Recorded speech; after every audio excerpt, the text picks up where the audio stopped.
Os filmes de ficção científica muitas vezes tentam especular como será o nosso futuro e, considerando as últimas décadas, é fácil entender por que a maioria dessas obras aposta no fim do mundo. Um bom futuro distópico sci-fi é mais do que simplesmente colocar os personagens principais em um lugar desolado. Esse mundo desolado precisa ser tão desenvolvido e tão importante quanto o próprio personagem. No cinema tivemos alguns cenários assim e os filmes distópicos são um dos meus temas favoritos dentro do gênero. Então eu decidi criar uma lista com alguns dos melhores futuros distópicos. Piores futuros distópicos?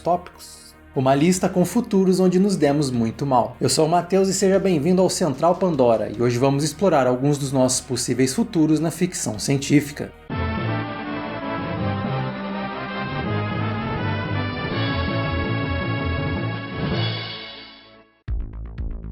Mas antes de conhecermos terras desoladas e burocracia sem fim, não deixe de se inscrever aqui no canal e ativar as notificações para continuar recebendo conteúdo sobre a ficção científica e, claro, entretenimento de todas as galáxias. Se você está interessado em escrever ficção especulativa, uma maneira de gerar uma trama é pegar uma ideia na sociedade atual e avançá-la um pouco mais. Mesmo os humanos pensando no curto prazo, a ficção pode antecipar e extrapolar diferentes versões do futuro. A fascinação de muitos autores e fãs da ficção científica pelo futuro distópico é justificada pelo nosso interesse ao tentar descobrir mais sobre o nosso próprio futuro. Enquanto temos as obras utópicas cheias de esperança, a distopia serve muitas vezes como um grande alerta do que nos espera. E sem mais delongas, vamos explorar algumas dessas distopias. Lembrando que essa lista é baseada na minha opinião pessoal sobre o assunto, então se sinta livre para concordar, discordar e acrescentar a ela aqui nos comentários. Começando com um dos mais famosos futuros pós-apocalípticos da cultura pop, temos a Terra desolada pela guerra brutal entre humanos e máquinas, que quase acabou com a nossa espécie e entregou a Terra a uma raça cromada. Eu estou falando, é claro, da Guerra do Futuro em Exterminador do Futuro.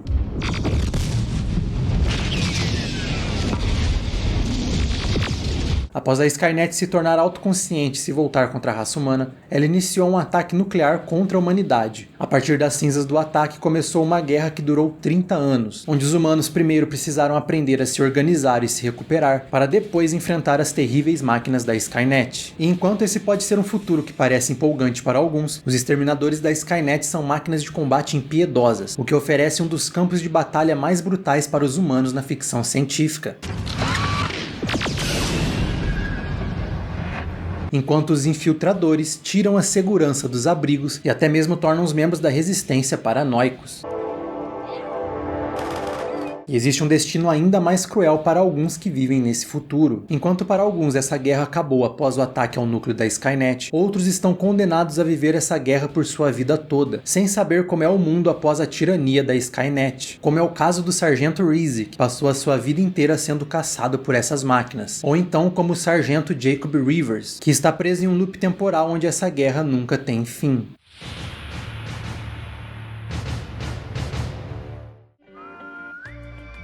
E saindo de um dos futuros distópicos mais eletrizantes para um dos que com certeza seria um dos mais entediantes. Temos a Burocracia Extrema de Brasil, de 1985, dirigido pelo mestre de história sci-fi deprimentes Terry Gilliam. Em Brasil acompanhamos a jornada de Sam Laurie, que vive em um futuro distópico dominado por um governo não apenas corrupto, mas com uma burocracia que é ao mesmo tempo caótica e opressora. E apesar das semelhanças aí com o nosso país, o nome Brasil vem da música Aquarela do Brasil, que lá fora é conhecida apenas como Brasil. Mas fica aí a grande coincidência. Laurie vive essa dura realidade entre esse futuro psicodélico e seus sonhos ainda mais malucos, o que acaba fazendo com que a realidade e fantasia se misturem de maneiras diferentes. Gilliam chegou a ser diretor de diferentes projetos do Monty Python, então Brasil carrega muito do humor nonsense britânico e muita criatividade para desafiar o que o espectador espera de um filme desse gênero, mas ele não deixa de lado uma atmosfera angustiante que explora uma visão realmente assustadora do que pode estar no nosso futuro. Aqui Terry Gilliam faz o que ele faz de melhor, e entrega uma distopia diferente de muitas que estão nessa lista, onde não há senso de aventura ou a possibilidade de redenção, um dos sentimentos mais claustrofóbicos que podemos imaginar. Brazil, it's only a state of mind. We're all in it together, kid. Wanna get out of here? You talk to me.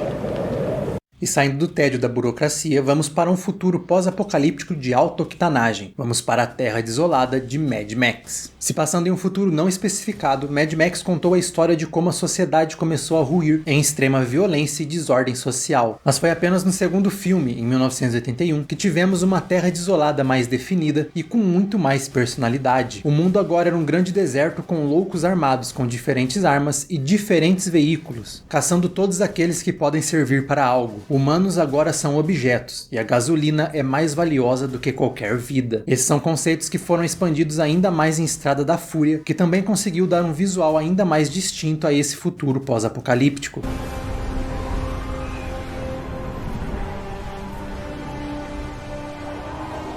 Cheias de carros, perseguições e momentos empolgantes, a franquia Mad Max é uma das principais sagas de ação sci-fi do cinema. E tirando a parte que o mundo não tem água, comida, existem canibais violentos em todo lugar, e tudo é um grande deserto radioativo que com certeza vai causar mutações nas próximas gerações, até que parece um futuro maneiro. Mas a verdade é que a gente acaba achando que seria o Max, ou então um dos pilotos das máquinas de combate, mas é mais provável que a gente estaria aqui. Pra mim, a ideia de um mundo sem água é algo extremamente desesperador, e Mad Max muitas vezes passa essa sensação com maestria. Do not, my friends, become addicted to water. It will take hold of you, and you will resent its absence. E não é só de grandes explosões e perseguições que se fazem futuros distópicos. Existem obras que apostam na investigação policial para tentar explorar como seriam as próximas décadas. Um dos melhores exemplos disso é o clássico New Wave Sci-Fi Soylent Green, no mundo de 2020. Estrelado por Charlton Heston, a história mostra uma sociedade em seus últimos suspiros, lutando para tentar sobreviver enquanto continua cometendo os mesmos erros que eventualmente podem nos levar à beira da destruição. A trama mostra como o detetive Thorne começa a desvendar um mistério que envolve uma das principais bases dessa sociedade decadente, enquanto se coloca no meio de uma conspiração. Explorando a divisão de classes e a falta de recursos, Soylent Green combina um estilo neo-noir pós-apocalíptico com uma atmosfera capaz de nos fazer refletir sobre o futuro como um todo. Parte de um dos movimentos mais importantes da ficção científica no mundo de 2020, que na verdade se passa em 2022, é muitas vezes um filme pessimista diante da brutalidade e da frieza humana em determinadas situações. É um estudo muito interessante sobre o nosso possível futuro e infelizmente é um filme que, mesmo que você nunca viu, provavelmente já pode ter tomado o spoiler mais importante dele. Afinal, é algo muito popular, mas caso não tenha, recomendo muito, pois tem um dos finais mais impactantes do cinema. You were young, people were better. Oh, nuts. People were always rotten. When the world was beautiful.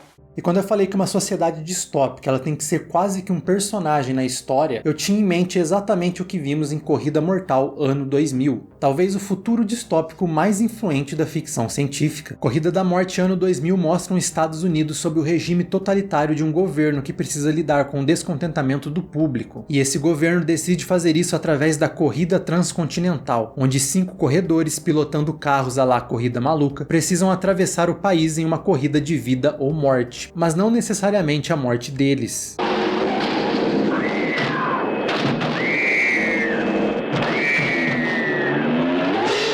O resultado final não depende apenas de quem chega primeiro, mas de quem faz mais pontos ao atropelar o maior número de pessoas durante o caminho. Anyone, any sex, over 75 years old, has been upped to 100 points. Corrida da Morte é um comentário sobre a obsessão excessiva com a violência nos anos 70 e que foi carregada nas próximas décadas. Just 2 years older, he'd have been worth 3 times the points. But for the second year in a row, Machine Gun Joe has splattered the scoreboard first. Tudo isso enquanto desafia o espectador com personagens moralmente questionáveis, incluindo o protagonista Frankenstein, interpretado brilhantemente pelo David Carradine. E falando em personagens, vale o destaque para Sylvester Stallone em um de seus primeiros papéis, interpretando Machine Gun Joe. Corrida da Morte com certeza merece seu lugar aqui nessa lista, afinal ele foi responsável por popularizar o gênero das distopias causadas pela nossa dessensibilidade com a violência. Filmes que foram diretamente inspirados por ele foram O Sobrevivente, Battle Royale, Jogos Vorazes e também o jogo Carmageddon. E quando falamos em distopia, tem um filme que eu acho que é um caso muito interessante, que começou como um filme de comédia e aos poucos se torna um documentário assustador. Em Idiocracia é mostrado um experimento de hibernação do exército que acaba dando errado, e ao invés de dormir por um ano, Joe Bowers acaba acordando no ano de 2505, com um mundo um pouquinho diferente de quando ele começou o seu projeto.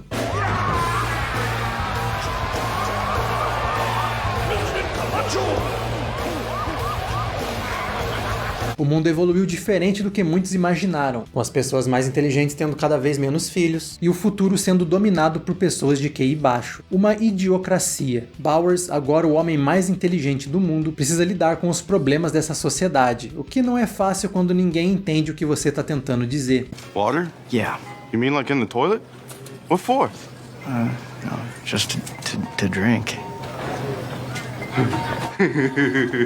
Idiocracia é quase que uma releitura do clássico A Máquina do Tempo, questionando a evolução da nossa sociedade tendo como base preocupações da época. Só que ao invés dos Eloys, os humanos evoluíram para algo um pouco diferente. Idiocracia ainda é um filme divertido e que usa ficção científica de uma forma diferente do que estamos acostumados. Sem dúvidas é uma ótima pedida para quem gosta de comédia e é bom aproveitar antes que ele acabe se tornando um documentário.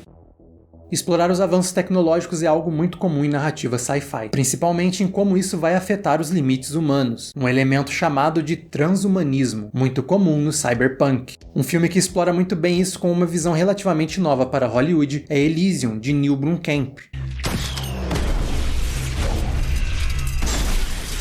Em Elysium, o transhumanismo e a tecnologia aumenta ainda mais a desigualdade social. A elite vive na estação espacial de Elysium, sem doenças, sem crimes, sem faltas de recurso, o verdadeiro paraíso de viver nos Campos Elíseos. Mas e o resto da população? Já as classes mais baixas têm que viver na Terra, que, como é de se imaginar, não está das melhores condições. Agora um planeta desolado, com problemas de superpopulação, pobreza extrema e uma força policial draconiana. Todo mundo no planeta precisa se virar com o pouco que tem. Cheio de ação, Elysium tem algo que se destaca bastante entre os outros filmes dessa lista, e é justamente a visão de Blomkamp. Por ser sul-africano, o diretor traz uma atmosfera muito mais familiar pra gente que vive abaixo da linha do Equador, conseguindo tornar o medo do futuro mais palpável para quem convive com os problemas que o filme explora de forma mais direta. E não só tematicamente, mas o Brasil também está representado nesse filme, com Wagner Moura e Alice Braga no elenco principal. E apesar do Distrito 9 ainda ser o melhor filme do Blomkamp no cinema, Elysium merece muito destaque. É uma obra muito sólida e com muita qualidade, o que acaba me deixando muito triste que a gente nunca vai ver o Robocop dirigido por ele.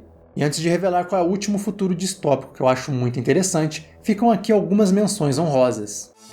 Temos o futuro sem sentimentos de equilíbrio, com várias nuances entre cenas de ação criativas, o sobrevivente e a sociedade obcecada por violência e reality shows, Matrix e o nosso triste futuro como baterias elétricas presas em uma realidade falsa, o oposto de Mad Max em Waterworld e um mundo pós-apocalíptico genuinamente interessante, apesar dos sereios, a Terra desolada de baixo orçamento, ultra-violenta e ultra-energizada de Turbo Kid, que não só é uma paródia genial, mas uma baita homenagem aos anos 80. Temos o super influente O Menino e Seu Cachorro, que foi uma das principais inspirações para Mad Max, principalmente para o Caçada Continua, e claro, o futuro distópico em Mega City 1 e seus implacáveis juízes, que tanto no filme quanto nos quadrinhos tem um dos futuros mais agoniantes da cultura pop.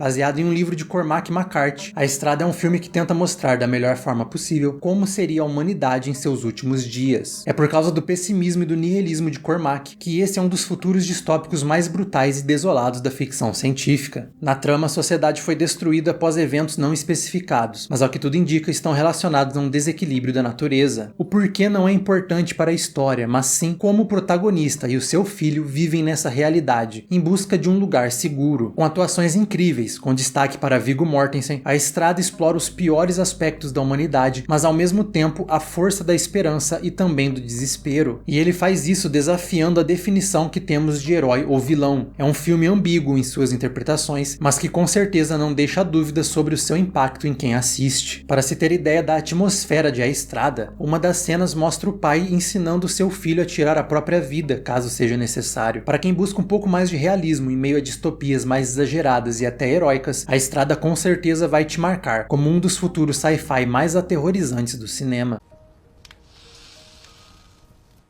E com isso temos alguns filmes que tentam nos alertar sobre os riscos do futuro, o que pode aguardar a nossa sociedade no futuro próximo e principalmente um alerta do que precisamos evitar. Muito obrigado por você ter acompanhado esse conteúdo aqui comigo, um agradecimento especial aos nossos apoiadores e a gente se vê no próximo vídeo.